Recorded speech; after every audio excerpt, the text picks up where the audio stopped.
All right, today we're doing a VOD review of Scamdemic. I'm gonna do it a little different this time. I don't have any notes. I'm just going right off the cuff. We're gonna be looking at individual deaths and seeing if they could have been avoidable. I'm gonna try to go for maybe like a 20-minute video. This allows me a lot more freedom to like develop ideas on the spot and just kind of give my analysis. You know what I mean? So however long that goes. We'll see the breakout strat. Okay, he's a little AFK off the bat. Let me go to a different one. Since he was AFK there, it could have been that. You know, he was just AFK. Damn, my fast forward button isn't working. Alright. We're gonna have to wait through this death screen. I'll cut this part out. Whatever. Spawn in. Let's see what he does off this spawn, because it looks like he has a death there, right? Looks like his right side is completely open, right? The flank for his team setup is one person all the way on the other side of the map fighting two of them, and then they're all four up. Two of them have mid-map, and then he spawns here, right? Like, he wouldn't know that off spawn, but what he would know off spawn is that that guy all the way over there is probably going to die, and that it's just him and this side, and that there's four up on the enemy team, and he could know that by either keeping track of who the scoreboard or the kill feed, which is like the information he has. So there's no reason why you shouldn't know that information. That being the case, it's a 4v2 right now with at least one of them all the way on the other side of the map. Probably two because his teammate's there. Maybe even all four of them, who knows? But, you know, if you're going to try to go for map control, you don't want to like just assume that everyone's just crowded in one corner. You want to assume that the enemy team has map control if your team doesn't, which, as you can see, his team doesn't. So therefore, what's the best strat to get map control in this situation, right? Is it to send two people in the same lane, sacrificing the flank, and then not checking the flank when hypothetically somebody has the timing to come back around and get the flank? Or is it by splitting up and actually taking more map presence, allowing your team to spawn in between or in the safer area where one of the two of you has split up to allow you to then have the adjacent spawn to where the objective actually is. It's obviously, out of those two options, the second option, meaning that his choice, right, between where to go is really leaning a lot more heavily towards their right flank. Let's see what he does. Takes BR. He goes mid-right. He doesn't go full right. Pushes this guy right. Already leaving subway open. So his right flank is completely open. So hypothetically, somebody could have just like been there. You know, if that guy, if the enemy team didn't try to go for that guy, he could have just gone there, gotten the flank off the spawner, gotten the flank on this entire setup right here. Three people, one guy, dead. Or at least very heavily what's it called? You know, disadvantaged because nobody's even checking that flank. Okay. Okay. So let's see. That was a nade. He's trying to pin this guy. This entire time his right flank is still unchecked, by the way. So he's really just like focusing mid-map. This guy on the enemy team is doing a good job at baiting, and he's taking the bait. Like, it's not, this isn't, there's no advantage being gained by just trying to kill this guy mid-map. It'd be one thing if this guy mid-map was, like, crucially in a position to where he had, like, a crazy advantage for their enemy team. But no, he's literally, like, in the most vulnerable possible spot. At this point, Scam can literally turn, start running, maybe go river, maybe go cargo, and not cargo because he would be very open, but he could go river and push up on the enemy team, completely avoiding this guy and leaving him to the two teammates that should be aware of their surroundings, hypothetically, if his team was actually good. In a matchmaking lobby, it's not the worst thing in the world that he's like keeping track of them. But honestly, like, you want to be making progress towards the objective. So this is really kind of just like a mid play. Plus the fact that like he didn't get the kill. It is what it is. I mean, you know, people get away. So here he is, right? Him and his teammate. There he goes. Now he's after that whole shabacle. He's Focusing right flank. See what he's doing, right? Enemy's gonna play the ball. Alright. That enemy played the ball. Is this death avoidable? Right here. Let's see. Looks like his death. Oh, oh, it's coming up in a little bit. Okay. So here he is on the right side of the map, leaving the right flank completely unchecked. Just like cutting the map, not even halfway. He's just cutting the map like he's cutting a tiny piece of the pie here on the left side of the map. This is the entire map presence of his team right now because this guy's looking this way. This guy's looking this way. And he's looking this way. So the enemy team could literally just be walking in a straight line out in the open off their spawn, which they're doing, and he would have no idea. No one on his team would have any idea. But lo and behold, you know, I just think it's just a terrible strat. Because look at this. This enemy player just is able to just get free nades on this guy, free positioning. He got the kill. Shaggy died to a guy that Scam was supposed to be paying attention to. And then Scam dove for the objective and then tried to like bring it back into the current collapse that's happening from the enemy team. Which at this point is just a futile, like there's really nothing you could do at this point. You know, it's a 3v2, you're one shot with ball. Like this is a retarded strat. I'm just gonna be honest here. And yeah, there you go. So that was definitely completely preventable. It was preventable by checking his right flank back here, right? His lane, because look, that guy could be checked easily right here. Easily. Not even, like, it's not even close. And then that guy would be dead. That guy's one shot, dead again. There's two people. Or at least that guy's checked and that one guy is dead. And now you could refocus on that guy. And then look at that. You know what I mean? Map control. It's that simple. Alright, let's see the next death, right? Let's make it a shorter one because I want to see the glaring mistakes that are going on here in the gameplay. Damn, we're already at 7 minutes. Okay, so where is he spawning, right? So let's see. Oh, fast forward is working now. Okay, all right. So he spawned in. Boom. What's the spawn? Bottom tower. This is kind of a tricky spawn sometimes, but seems like his positioning is kind of obvious. He's the mid guy since there's one on his right, one on his left. So he's mid. So really his goal is to just try to like stay alive, bait, you know what I mean? He could play this like boxy area, you know what I mean? For cover in case there's people shooting at him from different angles.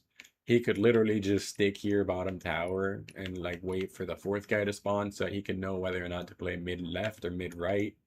If he doesn't want to risk it too much, it's, you know, it's a safer play, but it works. He could push up to blue pipes, you know what I'm saying? Maybe even try to get up top junction or even like back cargo, and get the flank on him. But you know, let's see what he does. Let's see what he does. Right, he spawns in, flies towards ball, completely abandoning the mid lane, and I mean, luckily there's no one there on the enemy team. Otherwise, like this route right here, let me just repeat that route. 1, 2, 3, 4, 5, 6. Easy 6 shot, easy 5 shot. This guy would be completely dead if there was anyone like River, anyone QT. You know what I mean? Like it's ridiculous. Like even Red Window could have killed him. This just unaware of the angles that he's exposed to. Okay, so here he is on bottom blue. Right? Diving objective. I mean, at this point, you know, it's fine because his whole team is here in blue. Although it would be better since his whole team is here in blue to like fly blue elbow to have actual map presence, because right now they're all stuck in this tiny little square, which I've noticed he likes to like just stick by the team in this tiny little square. This is a horrendous place to be in as a team because you could just get easily naded out by all, like if all 4 of them spawn in right now from ice and they all 4 just toss nades in this general direction, almost every nade would hit and y'all would be in a fucked situation. Y'all might even end up 1 dead. And so then it would be a 3v4, you know, and it's this strat is just doesn't work. And so Like he's pinging the thruster for some reason. His teammate died. And then look, he has no idea that that guy was there. You know what would have given him an idea that that guy was there? If instead of, or I mean, for one, playing correct, laying off spawn, but for two, right? Once he had the ball, or once everyone was dead in this little like cubicle area, instead of like desperately diving for the ball,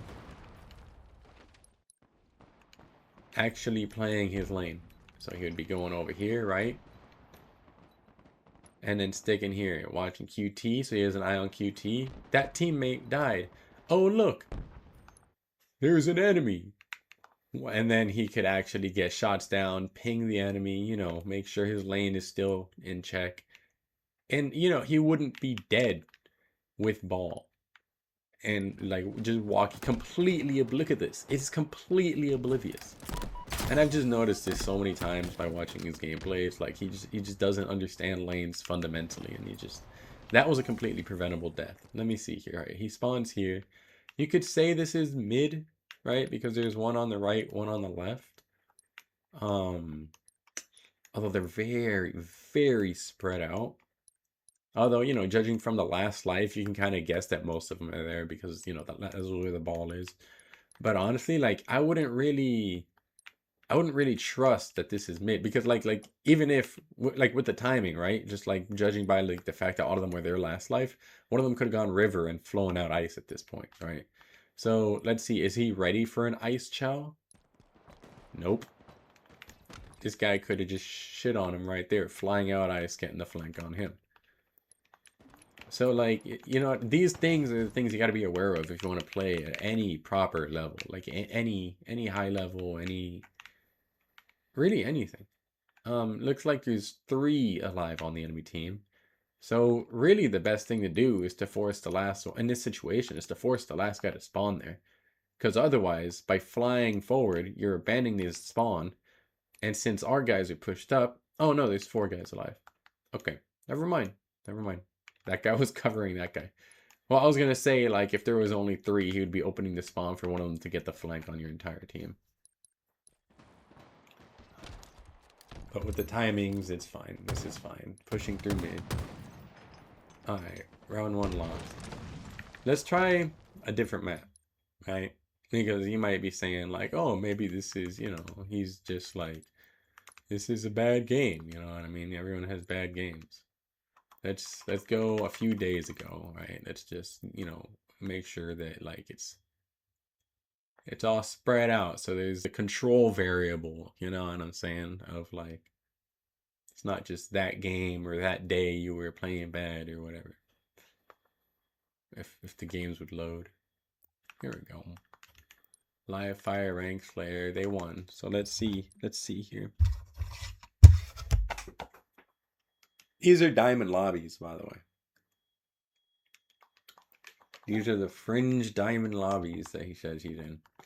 Alright, let's see. Already off the bat, the feed doesn't look that good, right? We got a skull.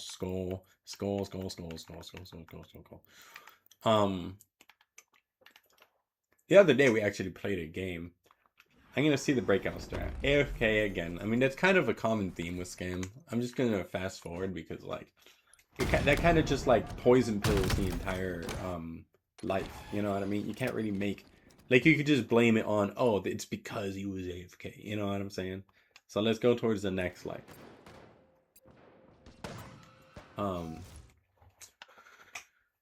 Spawned in on QT. Camo's coming up in 5. They pretty much have camo control, although, who knows, right? Didn't even go for QT. He literally spawns in a foot away from it. This is a power-up that's extremely powerful, and he's just like, yeah, fuck that. And like, okay, Doug. Okay, Doug. Alright, so here he's going, right? He's just like shooting, taking the exact same lane as his teammate instead of like going a different lane, you know what I'm saying? Maybe even getting the flank or kill or something. He's just like, nope, I'm just gonna take the same lane. And then his teammate like goes a different way. Wow, look at that. oblivious to his surroundings. It's ridiculous. This is ridiculous. Like, I want to go, like, I've seen enough, you know what I mean? Because look, the guy on his teammate to the right's dead. That's an indicator on his screen. It's not even off screen. It's on his actual screen, both the X mark and the gamer tag, right? X. Okay, no, but just the X marks is on his screen. So just judging by that, like, he should like be aware that, like, okay, guy on my right's dead. My right flank is open. And look at this. Oblivious. Just has no fucking clue. I went back and I watched a lot of these games that Scam had. And there's a lot of clips I got, although I accidentally deleted a lot of them. But it's stuff like just having no idea how the spawn system works, having no idea how map presence works, having no idea how, like, not to dive objective. These are like gold level mistakes, and he's in like diamond lobbies. This is why, like, the ranking system in this game, like, you just can't trust rank. It's ridiculous. And these mistakes, you know, I'm not just trying to like shit on them, but like, this is the type of shit that, like, you see that makes people have ego because they attach it to their rank and they're like, oh, I'm so much better because my rank is higher. but these little things, they add up to a loss. And they won this game, right? Oh no, they lost. You know what I'm saying? Like, it's obvious. It's obvious. Like, I think there's nothing really more that I have to say. Like, if he actually wants to, like, get better at this game, I've attempted coaching him many times. If he wants to get better at this game, he's got to, like, actually learn the fundamental variables in order to do it. Like, you know, keeping an eye on your fucking surroundings. Here, let's go over a few more, because I said 20 minutes, it's 17. So where's he spawning in, right? Boom, spawn in, right? His team is on, like, Camel Turbine side mostly. One of them is on the other side of the map. I would call this he's the left flanker at this point. He should be going big door because of the fact that, like, his team has a solid hold on the right side of the map. Or actually, instead of flying big door, actually there is one on top sand. Never mind, I thought he was on steep plat. But still, his team has a solid grasp on the right side of the map. That guy over there is like dummy door. He's sandbags. He's turbine. Scam, really, unless he wants to cross into turbine and look over tower side, the quickest route to combat the enemy team and to get map presence is big door. Let's see what he does. I'm just gonna run towards my team because this is what we do. And then over chows and get shit on. Like, it's ridiculous. You know what I mean? Hypothetically, one of them could have gone big door and gotten a flank on him. That's what I would have said. But, like, we don't even need to go that far. We just need to look at what's happening on the actual screen and note that, like, there is no game plan here off spawn. Absolutely none. This nade, like, what is this nade? What is the... Okay, let me look at this again. Let's try to track the nade itself and see where it goes. Boop. Right? You might be thinking he's aiming for this guy. That's honestly probably what it is. He saw this guy. And then, like, his immediate reaction, because he's got, like, an itchy trigger finger, right? Yeah, look, he noticed, so he swings while pressing the nade button to a guy that, like, look at what's wrong with this nade. Not only is the nade, like, the guy's so far away, right, that this bounce, even if the wall wasn't in the way, it would arrive nowhere close to the guy. It would just explode here. And it's, so, like, one, that's just a panic nade, right? Not only that, the wall's in the way, so it bounces here. So it's like, this is just wrong on, like, so many levels. And then he goes behind cover, right? Oh, fuck, let me see. I'm trying, can I play it in slow-mo? Okay, I'm playing in slow-mo. He's still trying to chow. There's two of them. He knows there's two. And then he just like, nah. You might think, oh, but the reaction speed. It's like, no, the reaction, right? That would have, like, allowed him to understand the positioning of the enemy players to not make such a retarded chow is the fact that when he spawned, he can look at his team and use deduction Where's the enemy team? If my team is all on right side, enemy team has to be where? On the left side. Wow, that's crazy. And then fucking he just like completely exposes himself and gets mowed down like an idiot. Fuck you. God, bro.